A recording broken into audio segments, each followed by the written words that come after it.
My name is Peter. I am fortunate to be the country director of the International Foundation for Election Systems here in Ukraine, and I live here with my family. I'm also very fortunate that I am the senior advisor for my organization worldwide, so I get to work all around the world based out of Kiev. And as such, we, our organization, I, my colleagues, have a chance to see things both here in Ukraine and around the world that we think are worthwhile sharing with you. So today is the start of an initiative where we would like to try and link up what we do with the faculties, particularly the legal and political faculties of universities around Ukraine.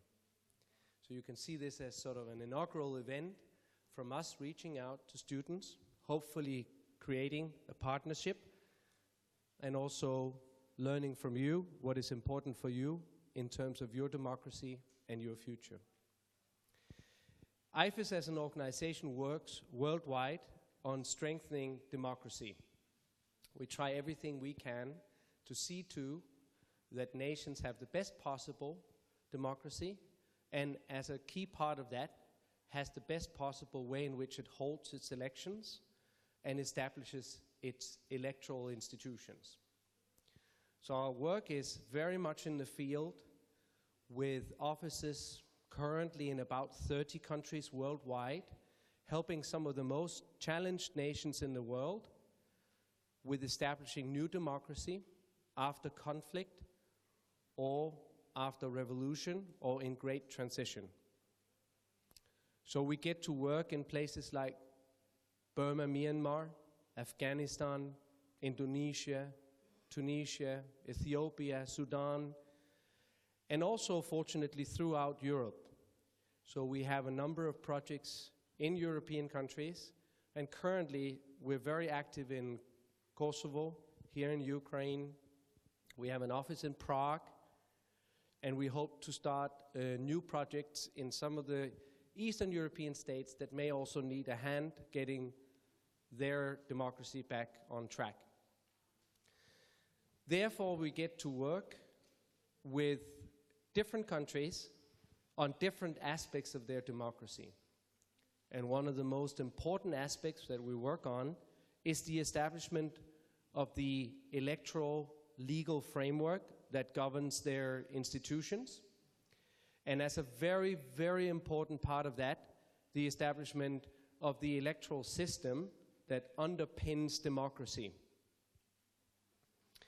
So the election system is what translates votes into seats, very broadly speaking. When people cast their vote, we need to find out how that translates into representation in parliament.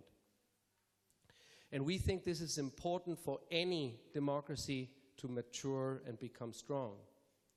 We've worked really hard on this around the world, and particularly here in Ukraine, where we have been helping the country with trying to establish its more long-term, hopefully more stable legal framework for this. And as a part of that, this week we have focused specifically on what we call electoral system design, and we will talk to you about this today. The next speaker will cover this in great detail. This week has been extremely busy for us because we've chosen to talk about electoral system design in many different settings.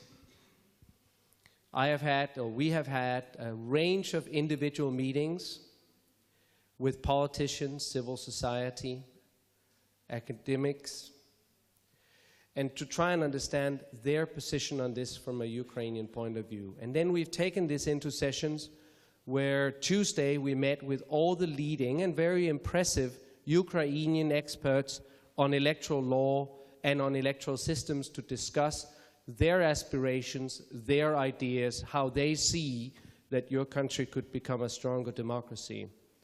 Yesterday, Wednesday, we had an extremely important session inside your parliament, the Rada, where we met with women leaders, and in actual fact, men and women leaders, to discuss gender equality in Ukraine. Now, gender equality is not doing particularly well if we look at elected institutions. Your country is currently at around 12% of its parliamentarians being women, which is far from enough. The European target is now 40%. There's a long way. The European average is over 20. Scandinavia, where I come from, I'm from Denmark, is far over 40. I think Denmark is at 46 and Scandinavia is an average of 43 right now. So there's a long way to go, and we were talking about how we can ensure better gender equality in elected institutions and in particular in your parliament. This morning we had one of the final sessions of our week where we met with MPs at the RADA to convey the findings of the election system week. So what we have learned and what we recommend, not just as internationals, but together with our Ukrainian colleagues. And that statement we have copies of today and will be possible for you to pick up if you're interested in seeing exactly what it is that we think. But fortunately, the next speaker will also cover many aspects of these findings in his presentation. So it's been a very, very busy week. And fortunately, we're here with you today, which gives us a little bit more time and hopefully a little bit more relaxed setting where we can present what we think, and hopefully you can challenge us in our thinking and ask us interesting questions to which we will do our best to respond. So I'm very happy that we have this opportunity, and none of this would frankly be possible if we did not have good funding from our donors that have agreed to us reaching out to universities throughout Ukraine and start this series of interactions with universities. And we, IFES, particularly have good support from Canada and from USAID of the United States. So those are our two donors that basically fund us so that we can do this type of work and so that we can work with our Ukrainian colleagues on these issues. In my travels around the world, the last more than 20 years now, I am fortunate to have worked with some of the most impressive experts, those that have made a real difference in building new nations. And as I said, one of the most important aspects of this is to establish the constitutional and legal framework for how democracy works, and as a key part of that, how the election system functions. And almost every place that I have gone and where I've attempted to help with holding elections, where I have tried to assess the situation, I have done everything I could to get my very good friend, Professor Andrew Reynolds, to come and help me out and teach me further on the intricacies of electoral system design. Andy will be the one delivering the main presentation today. He is absolutely the world's leading expert, in my view, on electoral system design. He is the author of the key literature on this issue that we all refer to when we try and establish new democracies. And he's also the one that we call upon when we need to do assessments around the world to make recommendations for nations on how they should look at their electoral system. And many of these assessments for specific nations we've done together. So for the reason, or the current, the ongoing establishment of democracy in Burma, Myanmar, Andy and I was working together on the ground in Burma, Myanmar to try and find out what would be the best electoral order for this new democracy after its military regime was gradually standing down. But a whole range of assessments, reports, articles, and so forth have flown over the last 20 years from the work that Andy has done, and fortunately, that I have had an opportunity to be part of. But I've spoken far too much already. It is Andy's turn, and I'd like to turn over to him for the main lecture today. Thank you very much for coming. I'm really glad to see so many people here. Please. Well, thank you, Peter, for that very kind introduction. If the mic goes in and out too much, I may put it down. I'm used to projecting my voice in a lecture theatre. I'd like to thank IFES especially for facilitating the meeting today and also the meetings over the last week, and the faculty of the Academy, Margarita, and the other faculty here for allowing me to come. And thank you all for all of you giving up your afternoon to come and listen to this lecture and be involved in the discussion and debate. I'm actually supposed to be teaching back home at the University of North Carolina, where I teach right now, and I don't get to force my students to come to lecture in the same way that my turnout is not quite as high as it might be here. So it's exciting and interesting for me to be in this room with you. Thank you also for indulging me by listening to me in English. My Ukrainian is not very good. Your English is far better than my Ukrainian. But we do have translation if there are any issues that you would like expressed a little more clearly. I am not an expert on the Ukraine. I'm not even an expert on Eastern European politics. I keep my eye on the news and I understand many of the dynamics that have happened in your recent history. But my expertise has been traditionally in other parts of the world. So I actually started my studies in Africa, did my master's degree at the University of Cape Town, and worked on South Africa, Malawi, Zambia, Namibia, and Zimbabwe. And I then was interested in these issues in other parts of the world. And the issue was, how do you design a new democracy to stabilize a nation state that is very fractured, that is prone to violence, that is trying to struggle with choosing leaders and holding them accountable. It may have ethnic or regional conflicts. It may have religious or linguistic differences. So what I began to be interested in, like many of you as a student, was how do you craft the rules of the game, the political institutions, to try and ensure that everybody feels as though they have a stake within society, to try and reassure minorities that they have voice, that they're not going to be shut out of decision-making, and to try and build a culture of consensus, a culture of abiding by the rules, a culture of winning and losing within elections, but accepting the loss as much as you accept the win, which is clearly not always the case in many countries. And as I began to be interested in those issues, I started to see other places where the same type of conflicts were happening. And I was taken out to West Africa, to Sierra Leone and Liberia. And then I went to Kenya. And then I was in the Sudanese peace talks, which were also based in Kenya. And then I went to the Middle East. And over the last 10 years, I've spent a lot of time in Libya, in Egypt, in Lebanon, in Yemen, and in Jordan, and started to see how these issues are expressed in different ways in Muslim countries in North Africa and the Middle East. I've spent, as Peter said, some time in Asia, and again see that different dynamic. And now in Eastern Central Europe, it's a very new context, and it's a very new environment to try and understand why politicians behave the way that they do, and how democracy is evolving over time. I think that on the face of it, we sometimes see election systems and institutions as a somewhat technical matter. The legalese, we leave it to the lawyers, or we leave it to the academics. But actually, it's quite apparent that these technical issues, how you translate the votes cast into the seats won, becomes hugely consequential to democracy, becomes hugely consequential to people accepting the results, and will determine what your government looks like.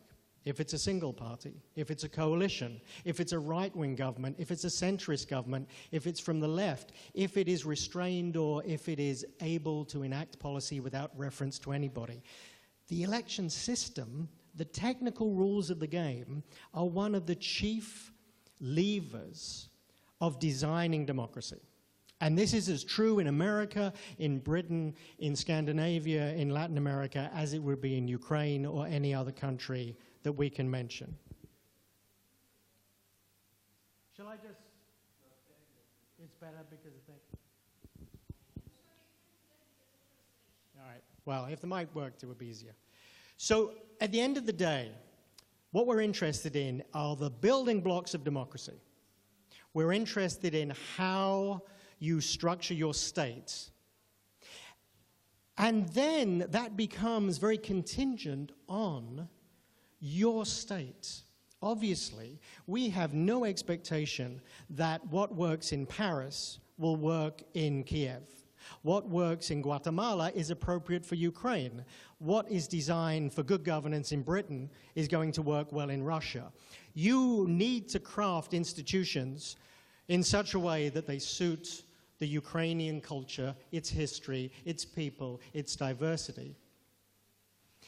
And sometimes that is a truism that is forgotten. Sometimes countries inherit or just adopt systems that are used elsewhere, and they don't suit the realities of your political context at the time. I have to say that Ukraine has actually been pretty good from the outside perspective in designing institutions to suit Ukrainians. You have gone through a period of election system reforms since 1990 that have changed and adapted over time. Some people say there have been too many changes. It's too confusing. Look at the last local elections. No one had a clue what was going on. I understand that. Some people say we switch back and forth at the national level between different institutions, single-member districts, list PR, a mix of the two. But what Ukraine is trying to do is a very smart thing. It is trying to adapt to produce an outcome that is more stable, more representative, and more democratic. And there's no reason we should expect that what worked in 1990 will work today, or what works in 2015 will be appropriate in 2030. That being said, there is clearly a danger of continual change. Every election, the rulers wish to change the rules of the game to benefit themselves. And so what we're trying to do is think through a strategy of democratic design that suits the country, but doesn't continually see reforms, changes, tinkering for partisan political gain. Now, when we talk about institutions, I'm sure you would agree that they're not very interesting in and of themselves. Academics like I sometimes love our favorite election system. We sometimes write hour-long love letters to our favorite election system. But at the end of the day, it's just a tool. It's just a mechanism. It's a machine. It's a machine to produce an outcome. A presidency is a machine to produce an outcome. A federal system is a machine to produce an outcome. In of itself, it is not the thing that we should be obsessed by. We should adapt the machine to produce the outcome that we want. And you may want an outcome that revolves around accountability, holding your MPs accountable. You may want an outcome that revolves around strong, effective government. You may want an outcome that gives more voices to more people, to men and women, to the East and the West, to different majorities and minorities. But at the end of the day, the election system is a machine. You can think of it having wheels and cogs, and you can tinker with it, you can change it, or you can entirely overwhelm it. But at the end of the day, you're just seeing it as something to produce an outcome. And so in that sense, and I've put up one of your famous Ukrainian engineers, another Tymoshenko. In that sense, you are an engineer. You are engineering an outcome. And of course, if we want to get from A to B, if we want to get from one village to the next, if we want to get from the votes to the seats, we can use different transport vehicles. If the election system is a vehicle, it could be a bike, it could be a car, it could be a train, it could be a horse and cart, it could be a stretch limousine. It doesn't matter. Eventually, all of these election systems will get you from A to B. And there's another metaphor within that car metaphor, in the sense that you choose the means of transport that is appropriate for where you are going. So you may want to go 5 miles and take the bike, cycle the bicycle. You may want an election system for your local village council that is not a huge car, a huge limousine.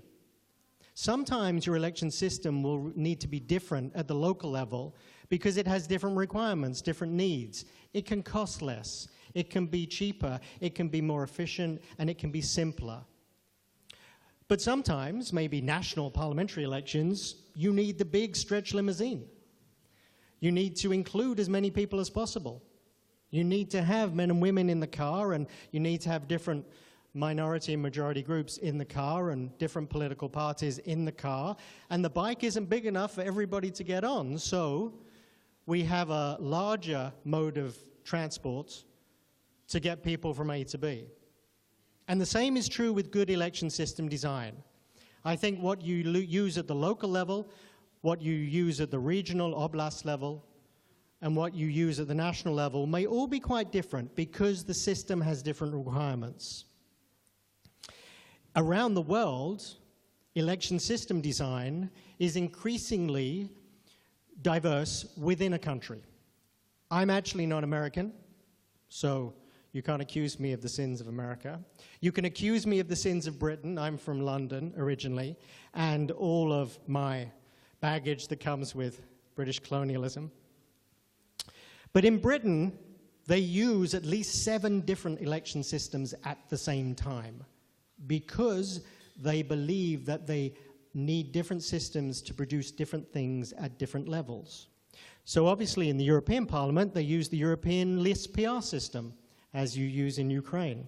In the Scottish Assembly, they use a mixed system similar to the national system in Ukraine. In the Irish government, the Northern Irish 6 counties government of Stormont, they use the single transferable vote, a system much loved by academics but almost no countries. In the Welsh Assembly, they use a slightly different system, and in London, and that's the London Assembly at the bottom there for 8 million people, they use another type of system that again is slightly different. Of course, I haven't even shown the British House of Commons, which uses single-member districts everywhere, no proportionality. And so we see within one country many different systems going on simultaneously. So when you look at your election system, and I'm now going to primarily focus on your national parliamentary elections, when you look at your system, you have to start with the question, why do we need to change it? Is there anything wrong with it? Changing a system requires a lot of effort and time. It will also require costs, and costs in voter education. Is the car sufficiently broken that you need to change it? What's actually wrong with the mode of transport that translates votes into seats? As you know, your election system is a hybrid, a mixed system of both single-member districts and of proportional lists at the national level. It has a threshold of 5%. You cannot win seats unless you win 5% of the national votes. And importantly, the system of PR is on a closed list system. So, as you well know, your candidates are elected from a list given by the party that you as the voter have no capacity to reorder, change. You have to accept whoever the party puts up on the list.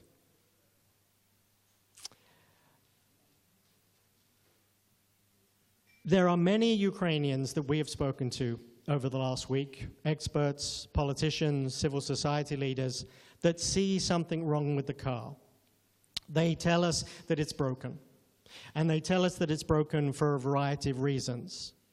But it also has to be said that they are also upset, and you probably have similar complaints, about other aspects of politics. Maybe campaign financing seems to be undemocratic. Maybe access to the media is a problem for smaller, less wealthy parties. Maybe there are gender issues in politics that you're concerned about. It's also important to stress that the election system is only just one of parts of the machinery of democracy. So fixing that is not going to fix all the problems that you face in democracy. Election system design must be viewed in modesty. It must be viewed as a means that can improve certain things, but not everything.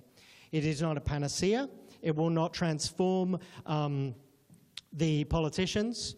Just as a nice new shiny car won't make me more attractive, younger, smarter, it's still a shiny new car. So we need to be cautious in how much we invest in the election system. But that being said, there are significant issues that the election system can do.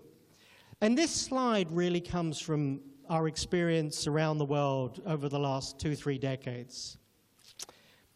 In much of the world, the country collapses when elections are flawed and they are perceived to be illegitimate. And they can be illegitimate because one party wins huge seat bonuses. You know, they get 30% of the votes, but they get 60% of the seats.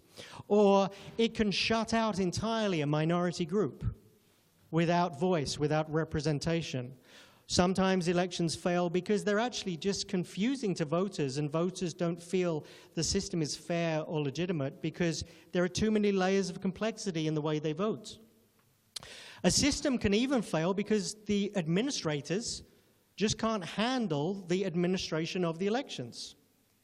This is not the case really in Ukraine, but in many other parts of the world, we've seen quite sophisticated election systems fall apart because the administration cannot handle the logistics of running that election. And then I think a significant element in Ukraine is that elections often fail if they are prone to corruption. People buy votes. People intimidate voters. People steal votes. People move people around the country.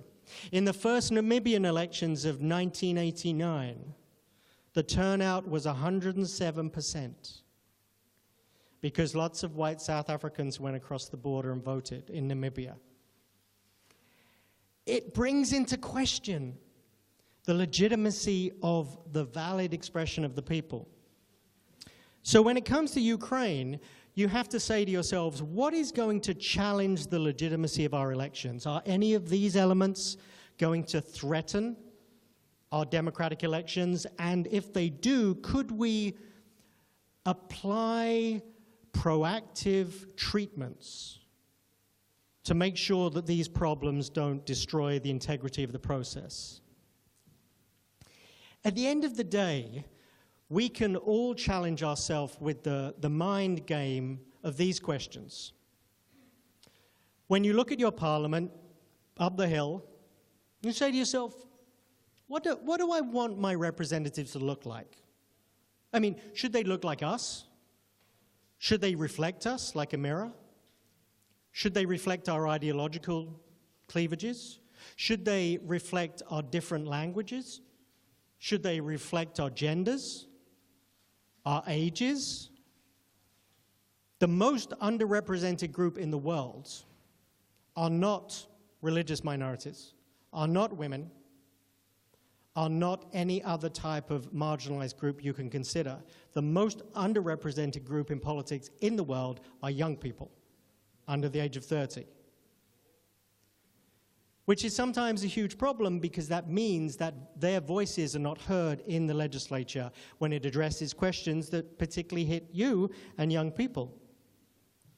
Secondly, and this is a huge issue in Ukraine, how are you going to hold these members of parliament accountable? How do you throw them out if they're doing a bad job? How do you get your views to them? How do you communicate with them? How do you hold them to the promises that they made?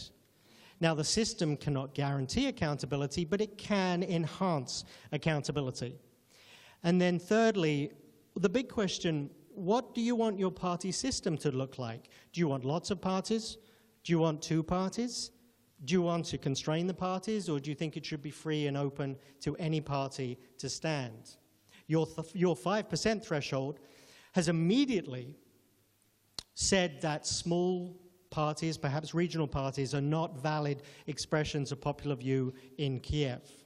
Your 5% threshold has excluded some people for the purpose of making fragmentation in politics less extreme, which is a plausible and reasonable argument, but it has costs. And then in any country, but especially here, you will read in your newspapers and see on television, there are codes before Parliament, there are proposals for reform. Perhaps in class you've studied some of these proposals. And you have to say to yourself, who wants that reform? Who's putting it forward? Some of the proposals in Parliament are from the opposition bloc. Some of them are from the President's bloc. Some of them are from related organizations that sort of switch in between opposition and the President's bloc. So who is calling for these reforms? And what are they trying to achieve? Let us look through the language. Let us look between the lines at those articles of change. And what are they trying to achieve? Because importantly, the fifth item here, we have to be aware of who wins out of these proposals. In an ugly partisan way, who is going to gain more seats and control and power if this election system reform is enacted? And who loses? Who is going to lose seats? Who is going to lose power? Some of the reforms proposed clearly are targeted at removing small parties. Some of the reforms are clearly targeted at taking away the power of party bosses or party leaders from controlling their MPs. Some of the reforms may be about excluding voices from the East rather than the West. We make no partisan comment on why, but you have to think through who benefits and who loses from the changes. And what we've been trying to understand is when you look at a reform proposal, and I'm going to talk in detail about the chief elements in a second, but when you look at a reform proposal, will it produce the effects that the proposer wants it to produce?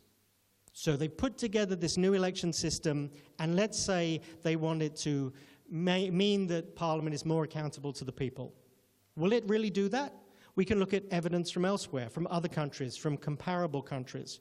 We can look at democratic theory. We can look at the voting behavior in previous elections. And we can ask ourselves, will this change really do the things it's going to do? But more importantly, perhaps, is the last point, which is, are there consequences that we may not have thought of in this change? And I'm going to mention a couple of consequences that I think are quite dangerous in some of the reforms that have been proposed in Ukraine.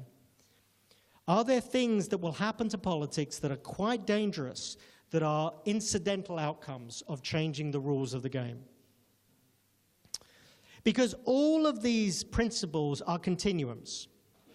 You know, representation is not perfect in any way. It has to be a continuum. Do you want representation to be all about cities and villages and towns? Or do you want representation to be all about ideology and parties? Do you want representation to be about demography? Hungarians, Ukrainians, minority groups, men and women. And you cannot have any election system that maximizes the benefits of all of those three requirements. You must prioritize some over the other. So you must decide what is more important to you. The Ukrainian system of when was the last election? 2014, tries to gain geographical representation through the single-member districts, but obviously ideological representation through the list PR side. And then there's a continuum about accountability. Your system may give a lot of power over the MPs from elites, unelected elites, oligarchs. Or it may give a lot of power over the MPs by party leaders, because they chose that candidate, they put them on the list, and there's an accusation that that candidate merely got on the list because they gave the leader hundreds of thousands of dollars, if not more. Or you can have a system that brings power back to the voters. And of course, we're immediately going to say as Democrats, yes, that's great, we love the voters. Let's give it back to the voters. Where I come from in America, some of the voters are quite scary. I don't always want to give unlimited power to the voters, in the sense that unlimited power of populist votes over politics can be very anti-minority. It can be very exclusionary. It can be very dangerous in the sense of majoritarianism, where one side runs all and excludes the other. So let us not jump to the other extreme immediately without thinking through some of the consequences. Finally, the party system. It's very easy to say, yes, we have an election system that gives us 2 parties, or we have an election system that gives us many parties. But then you have to think through, what is a valid party? What if a party is very minority concentrated? It comes out of one part of the country. It is nationally orientated. It is peaceful. It is the pure and the valid expression of a minority group. Why shouldn't they be represented? Why shouldn't they have voice within the assembly? How big should they be? Should they be 1 million people? 500,000 people? 450,000 people? I mean, how big does a party need to be valid? And so that's not a simple question, but again, it's a question you have to pose. Let me run through, and there's going to be lots of time for questions and comments if you're interested. Let me run through some of these unintended consequences. One of the big proposals that sits on the table in Parliament today is to switch the closed list to one of open lists. Now, open lists are lists of candidates where you as the voter can vote for the candidate on the list. And if enough of you vote for that candidate, you can push her up the list, making her election more likely than before on the list position. You can do this in a variety of ways. You can make the list quite closed but a little bit open, or you can make it completely open. But at the end of the day, an open list is going to give you, the voter, more power to move popular candidates up the list.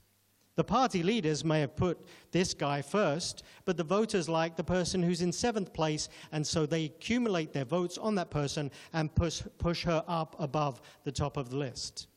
It's a system used in many countries, not least in Brazil or Finland or Latvia. But it's a system that also has some consequences that may be a little bit more troubling. Ballot papers, and this is a ballot paper from the Middle East, ballot papers will list the candidates under the open list system. And let's say some women are high up on the list. We find empirically the world over that open list systems benefit men more than women. That voters, by and large, in most places, are still predisposed to vote for men more than women. And thus, women are pushed down under open list systems. So we would expect that if you are concerned about having only 11% of your parliament being female today, you're going to be more concerned under an open list because the system will be even more punitive against women as candidates. These issues can be corrected. It's not like you can't fix this in other ways. One way of fixing it is to have a form of quota. And again, we're getting down into the weeds, the technical details of election systems. And at 4 o'clock on a Thursday afternoon, this will put most people to sleep. But it's actually fundamentally important to who gets elected. Because if you have a quota, you can do that in different ways. The strongest quota would be to say, as candidates, 1/3 of the list must be female. And those women must be high up on the list. Every one of the top 3 must be a woman. Every one of the next 3 must be a woman. Or 2 out of the top 5 must be female. And that's called zipping, where you actually ensure that women are placed in winnable positions on the list. That is not the case in Ukraine today. In Ukraine, you're supposed to have 1/3 of your, or 30% of your list being female, but they can all be down the bottom. It's window dressing. It's a confidence trick. It looks good, but you know those women aren't going to be elected. So Kosovo has a stronger quota than Ukraine. They even enforce that then at the results level. So even after the candidates and the zipping in Kosovo, if you don't have 30% of the elected MPs being female, you just pull up some of the best losers from the system, and you ensure that your parliament has gender balance of 70-30 in it. you can actually choose less strong quota systems. In Indonesia and in Peru, under their open lists, they enforce the candidates and the zipping requirement, but they don't enforce that at the national level. And then in Poland, Brazil, and Chile, they just have quotas on lists, and like Ukraine, those women could be anywhere. They could be down the bottom. There's no law that says they must be at the top of the list. And other systems that are similar, like in Ireland or in Afghanistan, use quite strong party or nomination or parliamentary quotas to ensure that women are elected. So if you look at the numbers of the different types of quota systems, it's no surprise that Kosovo, with the strongest quota for gender balance, has the most number of women in its parliament. And Peru and Indonesia do slightly better. Chile, Brazil do slightly worse. Poland actually does better on the representation of women than we might expect, and that is partly because of the political situation in Poland. Again, illustrating that the election system is only one part of the puzzle. Culturally, historically, politically, there are other elements, even within the election system design, that are going to affect the number of women you get. Compare Ukraine against all these states. It does not look very pretty, even with a 30% quota that was enacted in 2014. So this is just one of the many aspects of election system design, the gender issue. Single-member districts are, by themselves, always difficult for women to compete within. As you know, very few women were elected under single-member districts in Ukraine last time. And that's quite expected, because single-member districts normally produce lowest common denominator candidates, white men of the majority language group. It's tougher to be a minority, a woman, whatever candidate you may be in a single-member district, and that's true the world over. So abolishing those single-member districts, as the code today suggests, would be a good thing for women. And also, if you actually enforce the quota, that would be a good thing as well. There's not a significant enforcement mechanism for the current quota in Ukrainian law. So that's why parties can flout it and get away with it. But as I said, it can hurt women in elections if you move from the closed to open list. And also, interestingly, right now Ukraine has a 225 national district for your list PR seats. But under proposals, those seats would be given out to regional provinces, to the oblasts, to administrative districts at a smaller level. And again, that potentially can hurt the number of women elected if all else is equal, because if the district is smaller, the barriers for women's election is harder. And again, so all these things need to be taken into consideration. Sometimes the politicians and the academics, well, the politicians especially, will say to you, well, we can't, it's too complicated. We can't do all these things. You can't work a quota under the open list. But if you look at countries around the world, for example, Nepal had a very sophisticated quota that included representatives of ethnic groups, of different castes, different classes, gender diversity, and regional diversity. Because in 2006, Nepal said to itself, our most important requirement is to have everybody in that tent discussing our new constitution. We do not want to exclude anybody. And so they set up an election system that guaranteed that everybody would be represented. And they would be able to design a new constitution that actually had the buy-in, the legitimacy of large and small groups. Of course, nothing's perfect, and that led to a number of other problems and difficulties, a very unwieldy assembly that was very hard to form coalitions and majorities. But at the end of the day, they were primarily interested in inclusion, and they used a very sophisticated system, and the Nepalis worked with it just fine. And I do not believe for a moment that the Nepalis are able to use a more sophisticated election system than the Ukrainians. There's another issue about open lists, and I'm focusing a little bit on the open list issue because that's one of the big elements of the change. If you switch to open lists, you are going to pit candidates of the same party against each other in their districts. So the Poroshenko candidate 1 competes against the Poroshenko candidate 2.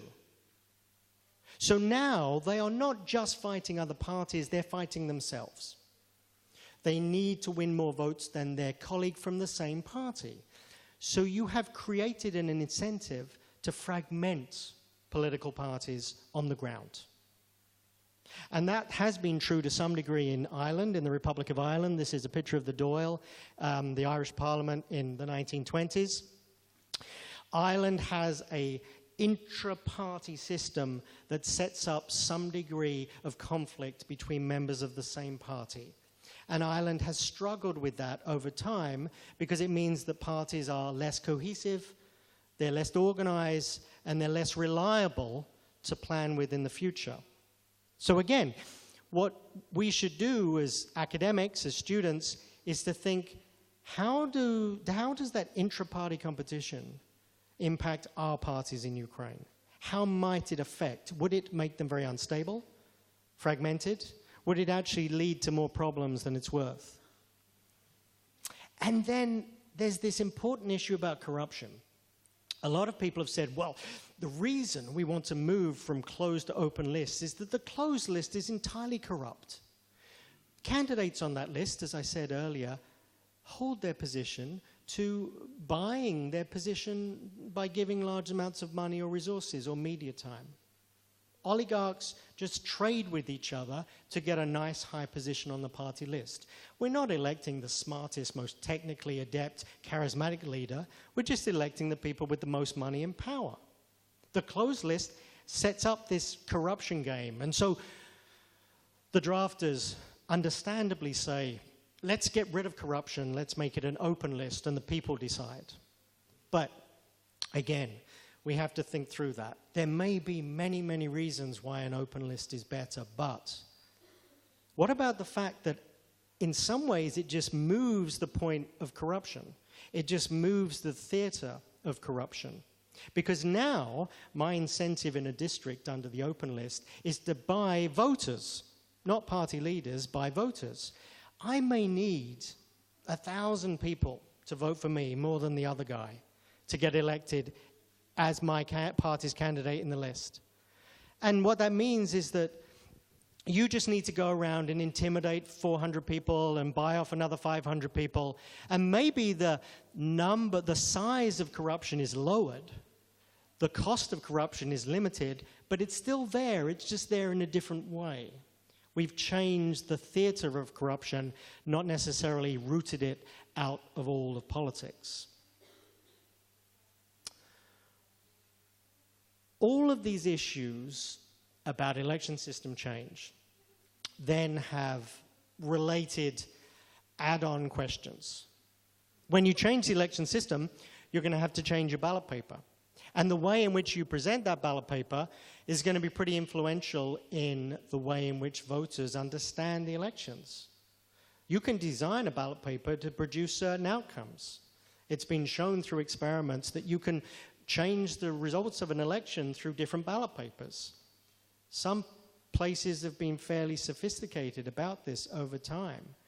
An open list system requires a certain type of ballot so the voters understand that they have to choose not just the party, but they also have to choose a candidate from the lists. The system that is proposed would allow the voters in Ukraine to just choose a party and accept the list as possible. They don't have to choose a preference for a candidate. Now, if the ballot paper is designed in such a way that you think you're done once you've voted for a party, then no one's going to choose the candidates, which is what the party leaders want, because they don't want their list played around with. Or you could design a ballot that is very guaranteed to make every voter choose a candidate. It's in the presentation. And all of those factors come in to the design of the election system.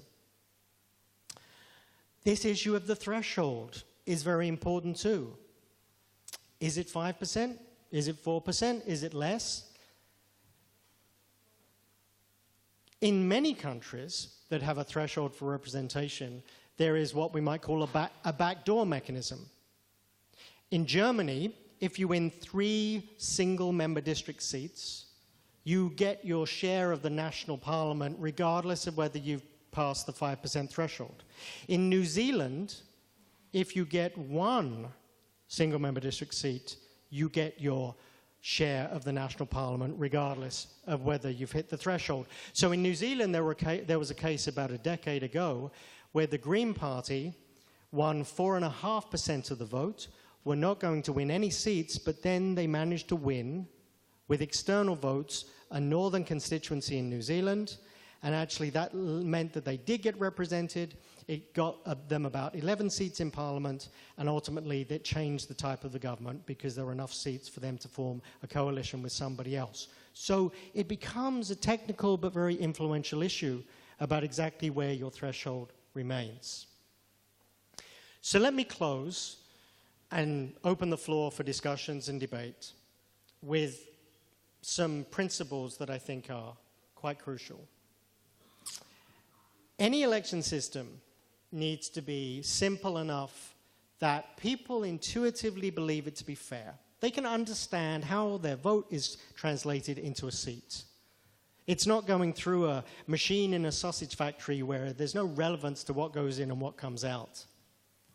But at the same time, simplicity is not the only requirement. You do want your election system to produce the outcomes you need in Parliament. Your government needs to reflect the will of the people, and maybe your system has to be a little bit more complex to do that. So while you don't want to overcomplicate for the sake of complication, at the same time, you never want to underestimate voters. Peter and I, the world over, have found that voters who may not be educated, may not even be literate or numerate, are actually very sophisticated political animals who will be able to articulate what they want to the leaders, even if they don't seem to be the most educated political person in the world. So we should never underestimate voters, but we shouldn't just complicate for the sake of it. So thank you for listening. I think there is translation if you'd like to make comments in Ukrainian, so I can hear that too. And I open the floor.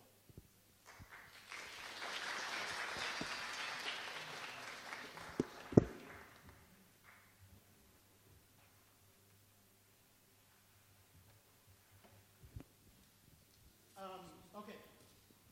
I shall pick questions. Yes, sir.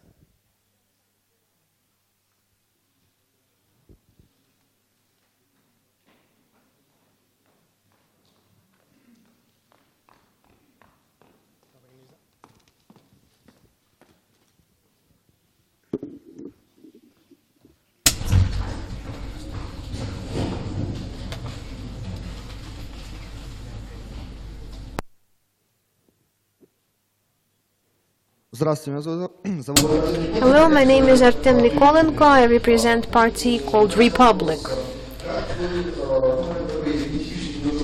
I would like to ask a rather non-typical question. How can you comment on the non-standard victory of Bernie Sanders on the first primaries in the United States? In the first primaries in his first state. Well, it's not a victory, but his good results, which was unexpected.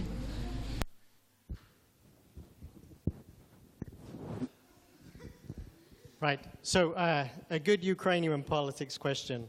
I think actually Donald Trump may be historically of Ukrainian background. I don't know if that's true, but let's pretend it's true. I would take any questions. I'm quite happy to take any questions at all. Music, literature, arts, it doesn't matter. So the interesting thing about Bernie Sanders, which I believe he lost, by 3 votes. I mean, it was incredibly close. Coin tosses. There were lots of coin tosses in small delegates. Hillary Clinton managed to win 6 coin tosses in a row. How is that possible? They must have corrupt coins. Because when delegates are tied in a village hall, they have to toss a coin to decide who wins. And Hillary Clinton won every coin toss. Bernie Sanders is an interesting phenomenon because he's not even a Democrat. You know, he's a democratic socialist, which in America, you know, makes him somewhere to the right anyway. But he is a phenomenon of sort of anti-establishment politics. In many ways, he's very similar to Donald Trump in the sense that he is energizing a constituency that is very alienated from regular politics. And the interesting thing about Sanders, as it speaks to election system design and reform, even in the Ukraine, is that the system will never let him win, right? The system allows him to do well where he's strong, in New England, because he's from Vermont, which is, you know, entirely made up of maple trees and ski slopes. He will do well in neighboring places to Vermont, New Hampshire. He did well in Iowa, which is obviously in the Midwest. But when you hit the south of America, you hit the southern states, as I'm from, North Carolina, he's not going to beat Hillary Clinton in those southern states. So I will promise you now, I will bet my house on the fact that Hillary Clinton will be the nominee of the Democratic Party in the elections. But the system at the primary level allows Sanders to have an insurgency campaign that raises a lot of attention. I think that's obviously a very good thing for American politics. But the system itself is very unfriendly to third parties, to insurgent candidates. It doesn't really leave a lot of space at the general election level. So I think once you run through the process, we're going to see that ultimately Hillary Clinton's bandwagon, her machine, her strength in African-American voters in the South is much stronger than Sanders can overcome with his liberal progressive voters from the Northeast and the West. Yes, at the back, sir.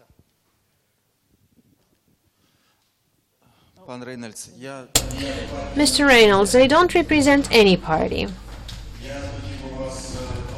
But I would like to ask you two questions. First, even though you're not an expert in the Ukrainian politics, but throughout this week,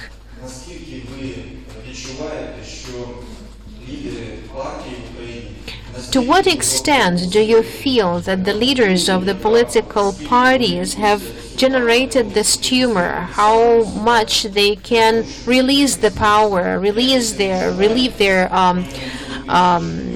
powers so that they could open up the lists? You have heard many Ukrainian politicians, representatives of parties, and the parties and the leaders really ignore the events of this electoral week in Ukraine. How effective was your visit to Ukraine? As far as I'm concerned, it was very effective, but the parties are ignoring all of those proposals, and I'm afraid this is just going to be yet another attempt out of dozens of similar attempts to open up the lists. But the egotism of the Ukrainian party leaders will go on, and they will never reopen the lists. Thank you. So and that's a very important question. Thank you. I think it's very important to stress that party leaders are mostly creatures of the systems that they operate within.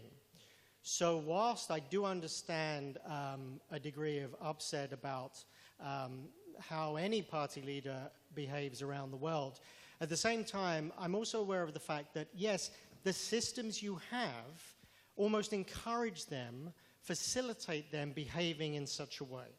So if the system gives a lot of power to the party leader to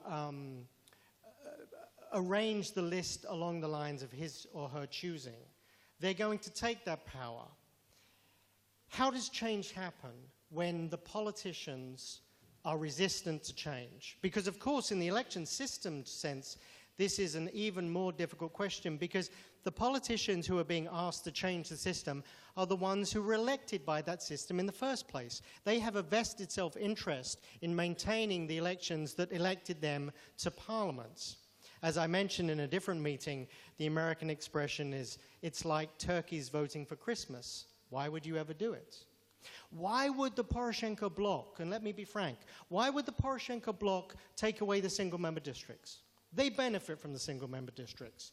They use and need those single-member districts to have compliant representatives as part of their caucus. It makes no sense for a governing party that benefits from part of the election system to reform it.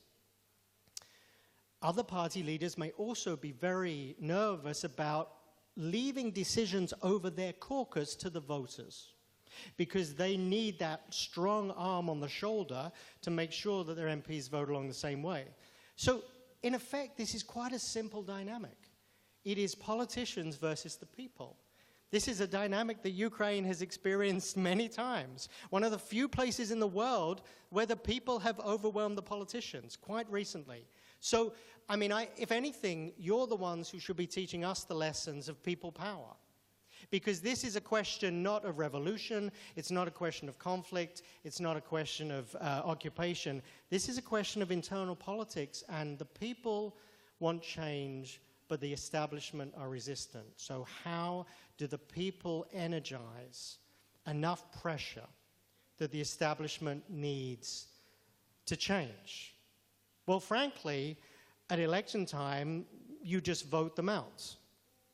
Before election time, you need a weight of civil society, a weight of activist groups in alliance with some of the politicians who are sympathetic to actually put these things on the agenda. And also, I'd say that my experience is that if you believe in change, you need to find a way, like a salesperson, of selling that change to the government of the day. You may have reasons that are quite attractive about longer-term political dynamics. It may be that the party in government today may not always be the party of governments. The party of government today may realize that if they don't change the election system, next time somebody else will be in power and they will be entirely shut out of power. It may be that they think about longer-term national interests and not just about short-term political gain. None of these are easy questions, but I totally understand the pessimism that the politicians in power right now are not very willing to reform the systems, despite a lot of activist and civil society pressure. But at the same time, we notice change in other places where there's been enough of a momentum. People have to care, people have to meet and discuss it, write about it in the newspapers, start to talk to independent-minded MPs and more progressive MPs, and just get enough people behind the reforms. Yes, more questions? Yeah. At the back, yes, sir. Okay, it works, yeah, great. Hello, my name is Stanislav, and I am a student of political science here in Kimahel Academy. And you said a lot about gender equality. And I have a question on values. Why did this question even come up? I think that politics isn't a question of gender, it's a question of policy and politics on the government and not of gender. We don't have parties in Ukraine that represent male or female gender. We have ideological parties. Thank you. So there's been a number of, let me talk about the research about this question. You may not agree with me, you may think that this research is flawed, but there's a number of studies that suggest that decision-making in groups that are diverse is more efficient and better than decision-making in groups that are homogeneous. If you have a council or a legislature or any type of meeting that is just male or just white or just Christian, you are likely, because you're all from the same place, to have the same preconceptions, socialization, viewpoints. You come from the same place. And in experiments about economic experiments and actually experiments about planning out other organizational tasks, when you mix up a group and you bring in the voices of different people that come from different places, What you do is you begin to challenge your own preconceptions, and you begin to say, well, is that really true? I mean, I've always believed that, but is that really true? And you think it through. Maybe you still come to the opinion that, yes, it is true, but at least you've critically analyzed it. You have been challenged on something that you always believed. And the argument about gender inclusion is that that's one of the component parts. If you have men and women in a room together, then you are more likely to have an outcome of decision-making functions that include multiple voices that allows a more efficient analysis of the question at hand. And then there are policy-related issues.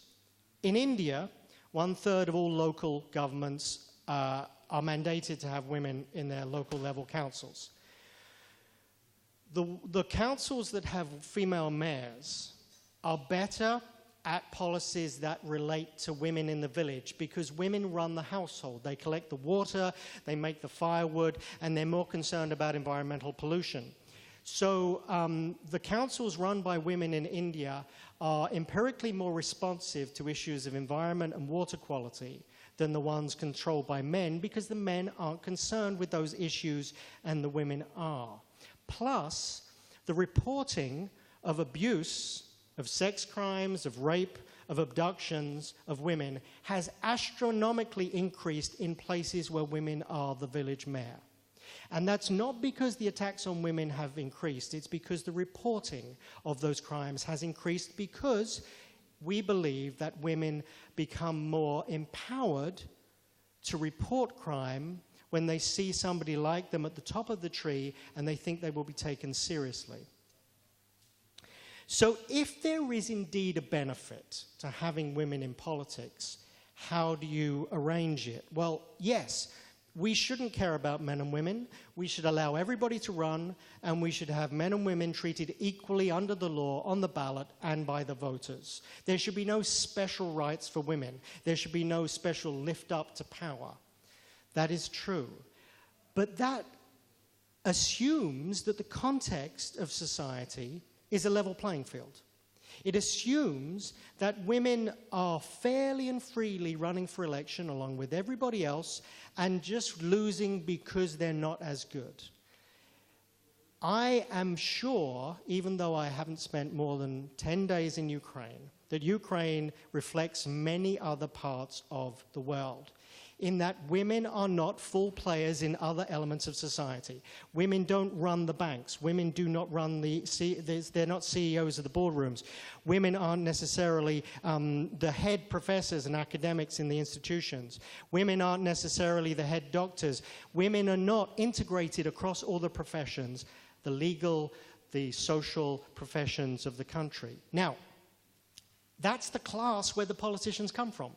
Politicians are rich guys, and they're professionals, and they're lawyers, and they are activists, but they run things. That's where politicians come from. And if the women aren't running things outside of Parliament, then they're not going to get into Parliament because they're not in the class where Parliament is drawn from. So my argument would be that you need mechanisms for women to be elected because the rest of the world is not a level playing field. You need to make up for the problem that politics excludes systematically women from power. It's getting better, but it's not perfect as yet.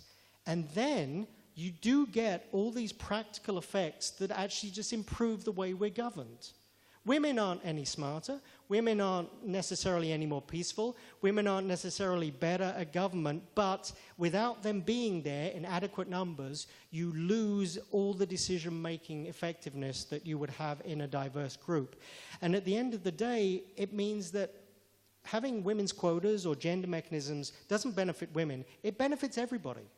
It's a no-brainer. It's a win-win situation. It benefits men as well. Sorry, that was proselytizing. I've become an evangelical preacher on the stage right now. Yes, other questions? Yes, at the back. You're going to tell me you hate the women's quota now, aren't you? I'm a student of Kyiv Mohyla Academy, and I'm interested in one question. Is Ukrainian system closer to Parliament Republic or to presidential republic? And what kind of system, to your mind, will be better for us? Thank you. So are you asking if Ukraine is more presidential than parliamentary? Yes. Yeah, you know, I'm not, well, obviously you have a president.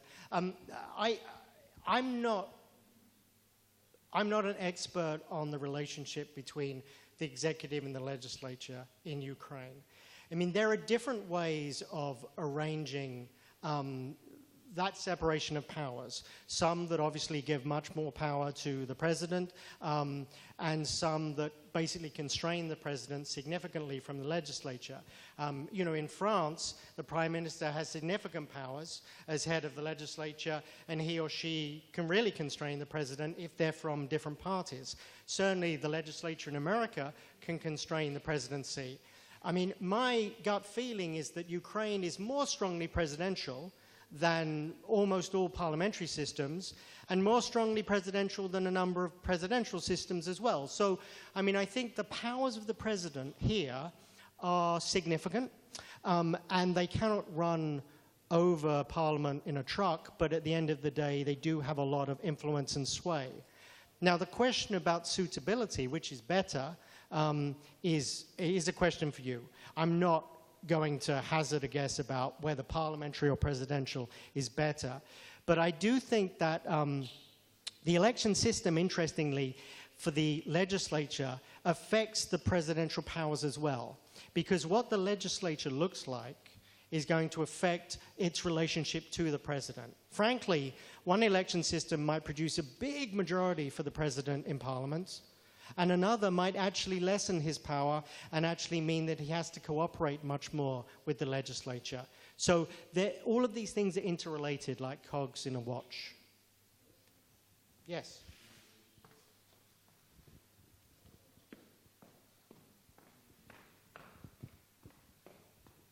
First of all, thank you for such an informative lecture. It is indeed very vital for our country at the moment. And I would like to ask for your opinion. I understand that nobody can predict future, but anyway, how long do you think it would take for Ukraine to, let's say, cure our election system? And if we would say that Ukraine keeps on the same path it is right now and there are no huge external factors that influence, how long do you think, if it's possible to cure, and how long would it take to cure? Thank you. Yeah, so America, the United States of America, if you look at the administration of elections, has one of the worst administration of elections in the world. It's deeply flawed. They've been at it for 250 years. Many other countries that are much younger also struggle over time to get the public to accept and support all the institutions. It takes a very long time for everybody to buy into the game and to actually perceive that it's all legitimate. It's not an end point. It's not a cure. You know what? It's very much like the human body, right? We as humans, we're always a little sick. We're never perfect. And when we get really sick, we try and correct that. We apply some medicine.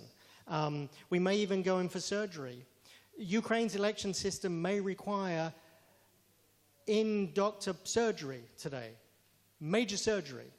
And then hopefully it will recover and get better, but it'll always have some recovery period from that surgery.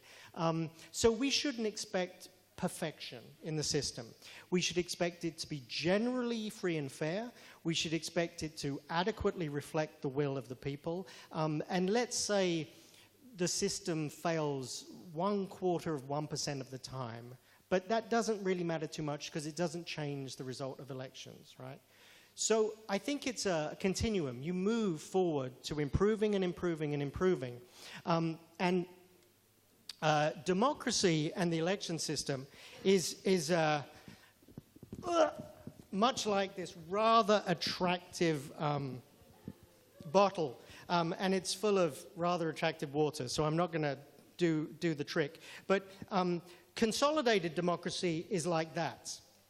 it's got a big basis, right? The election system is solid, and it takes quite a lot to kick it over. I mean, you can kick it, you can complain, you can protest, you can go out to the square and say it's just no good. But it's pretty solid, and this to me is a consolidated democracy. This is the Netherlands, this is Sweden. This is a place where democracy could be overthrown, but it's really unlikely because people agree with the foundation, right? Now, if it had a lid, that would be better, but I'm not going to do this. But if I turned it over and I put it upside down, right, and it was resting on the top, it would teeter. It would be really unstable. It would stay up for a little while, but if I touched it, I could push it over. And that's an unconsolidated democracy. Upside down is a democracy that is ready to be overthrown. Upside down, this bottle becomes Liberia. It becomes the Democratic Republic of the Congo. Anybody can push it over with a little bit of force. It can collapse the state and it goes back to authoritarianism, and the election system collapses. So over time, what you're trying to do is just make this base wider and wider, make it more solid, make its foundation stronger. And so it's not about curing, it's sort of moving the bottle. You can do this in class with a Coke bottle or something. Just moving it so its base is solid. And I think in Ukraine's case, you know, every country probably believes themselves to be worse than they actually are, right? I mean, I lived in New Zealand for a year, and people would go, oh, New Zealand's awful, it's terrible, I hate it. I was like, oh, it never works, and the politicians are awful. And I was like, it's New Zealand. What is wrong with you people? I mean, have you never been outside? Have you been to Croatia? I was like, you're in New Zealand. But, you know, Britain, the British people say our democracy is awful all the time. It's Americans claim that their democracy is awful. Everybody understands the problems in their state, but people rarely appreciate the things that work. And frankly, there are things that work in Ukraine. I understand there are significant problems, but you are on a foundational point where you've moved quite a long way to a foundation. You're just improving and widening and getting it stronger. And I think Ukraine is on the right trajectory. I think there are significant challenges, but it's actually probably in a better state than even you would believe.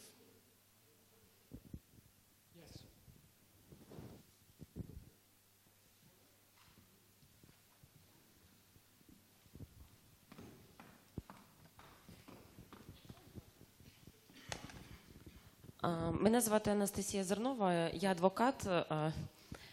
My name is Anastasia Zernova and I'm a lawyer. Ну, я буду задавати питання українською мовою, можу сказати, що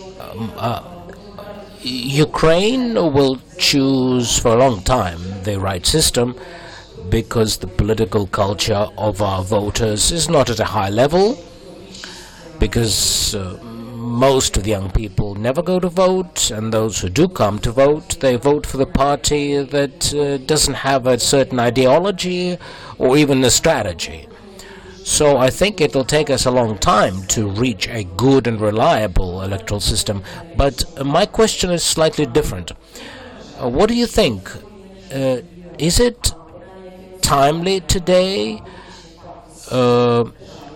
to fund political parties from the state budget? As you know, the relevant law was passed. And today, starting from the third quarter this year, we will be funding political parties from the state budget.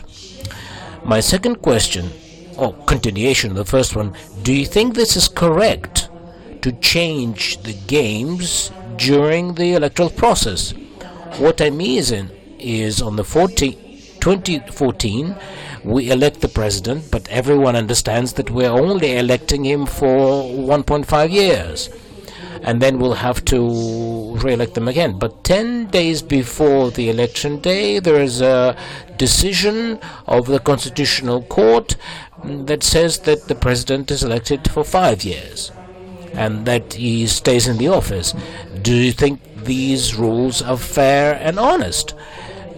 And what should Ukraine do in the future to avoid these mistakes in the future and not to lie to voters?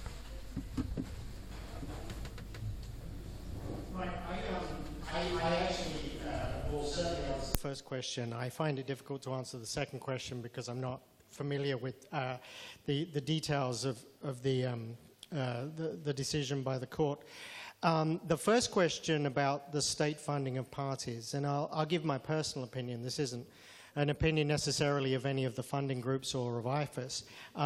But my opinion is that I see this as one of those issues about the playing field of politics and whether you wish to give extra power and advantages to wealth. Clearly, if you think that, as the US Supreme Court does by majority, that spending money is an expression of speech, then you will say that there should be no constraints on private funding of political campaigning. And there should be no constraints, and the state really shouldn't provide monies at all for that. If alternatively, as in many countries, you say that speech is actually restricted by large amounts of money coming in from wealthier groups and individuals, that wealth should not predict your ability to speak, then you would move, in theory, logically, to an entirely state-based system of campaign financing, in that there was very little money you could spend as a private individual or as a corporation on politics. Everything had to be a state funding mandate or controlled by the state at least. Now, for my sins, I am on that side of the discussion. I think that it's very important that wealth and resources do not increase your power in politics, in the sense that it's not fair to me that if you are wealthy, you get 7 votes, and if you are poor, you get 1 vote, which effectively was the system in my country before 1832. I don't want to go back to that system. So I believe entirely, personally, in the state funding of campaigns and parties. That may be scaled to their size. I don't necessarily think that the largest party should receive the same amount of money as the smallest party, but the state should decide the allocation based on agreed rules, and then they should be very assiduous about restraining money coming into the system that should not be there and skews the process. So I agree with that completely. Hello, I have a little bit different question. It concerns Arab or Muslim countries. And I would like to ask how democracy can be managed, created, and, well, be a stable system in an Islamic country. Thank you. Yeah, so I did recently a book on little advertising here. I did recently a book with 2 friends on the Arab Spring. Called The Arab Spring, Pathways of Repression and Reform, which came out last year with Oxford. The thing about the Arab world is that, or the Muslim world, is that it is very diverse in its internal politics. The first thing I would say is that North African and Middle Eastern states are not necessarily predisposed to be authoritarian because they're Muslim. They are predisposed to be authoritarian because of their history. Their history of authoritarian leaders, their history of colonialism, and their history of the way the state is set up. A lot of those Middle Eastern states are set up through either patriarchy, kinships, their monarchies, their families that run the state, whether it's Assad in Syria or whether it is royal families in the Emirates or in Jordan or in Morocco. And those are, in the modern sense, quite difficult to democratize because they have inherently an anti-democratic structure to their state. The other thing is that a number of the monarchy states and others are based on oil. They're based on oil wealth. And the curse of oil wealth is that when you have all your money coming from oil, you don't rely on tax from the people. You don't have to care what the people think because you're not taxing them. You're not reassuring the voters as a quid pro quo that they are taken care of, and then you get your taxes from them because you don't care about the tax. Gaddafi's money, the Sultan of Oman, the Emirate leaders, the Saudis, they don't care what the people do because they have money from oil revenues, which actually detaches them from democracy, in effect. There are Muslim countries that are quite vibrant democracies. Peter spent many years in Indonesia, which is the largest Muslim country in the world, which is a vibrant, emerging democracy. There are places with significant Muslim populations that also are moving towards a democratic state. And whilst we can discuss all night about Turkey, there are significant improvements in Turkey at the same time as some steps back when it comes to democracy. So I think the thing about the Middle East, North Africa and the Middle East and the Arab world is that, yes, they find it very difficult to democratize. But they don't find it difficult to democratize because they are Muslim. They find it difficult to democratize because for years leaders have suppressed civil society, right? They have suppressed unions. They have suppressed all the engines of change when it comes to democracy. And when we compare Tunisia, say, to Egypt, Tunisia had 5 times the number of civil society organizations than Egypt had.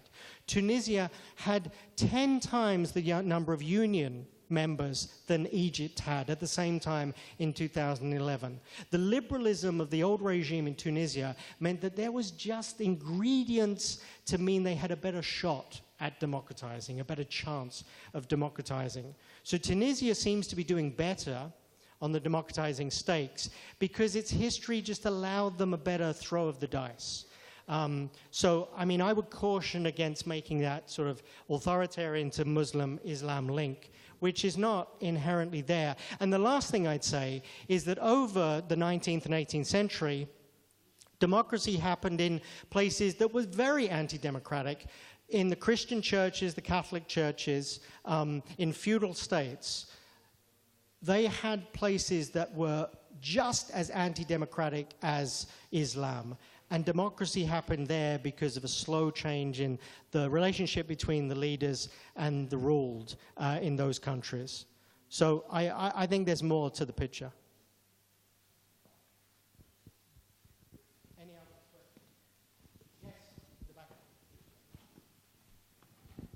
Доброго дня.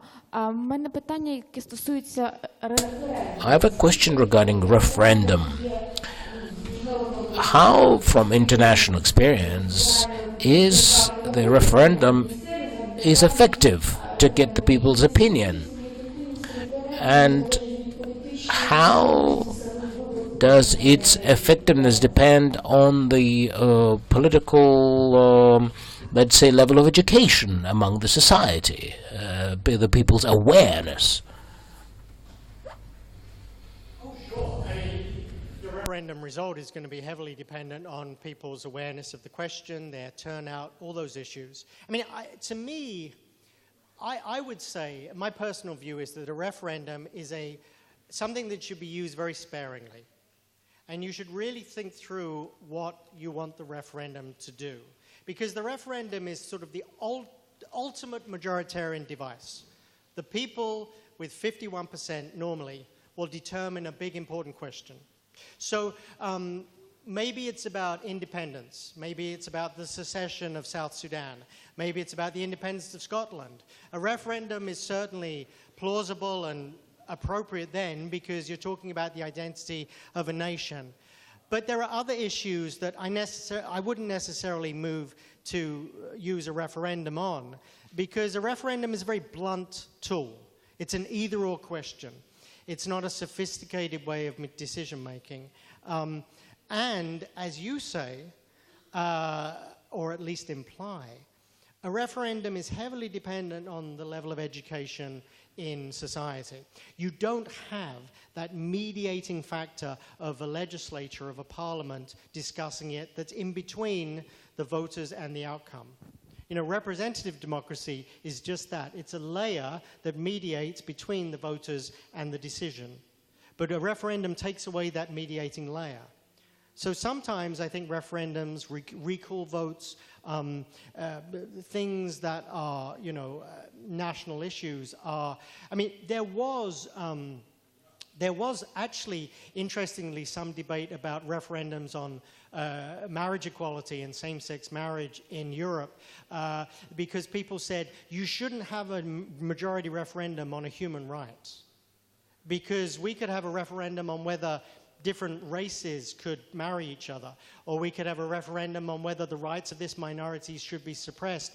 You could have a majority referendum that takes away basic human rights. Now, fortunately, in the Irish case, their marriage equality referendum overwhelmingly passed the support for same-sex marriage. But sometimes referendums shouldn't really be used for those types of questions. They should be used for very sparing questions. Anything else?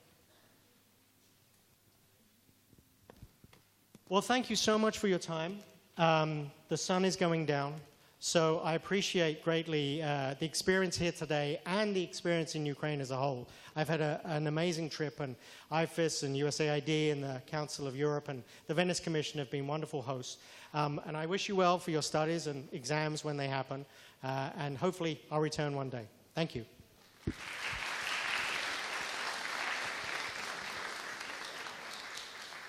Thank you so much, Andy, for coming all this way and giving us a hand. We look very much forward to your report, which we'll make sure is available to all of you, or those of you who are interested in actually seeing some of the analysis in writing.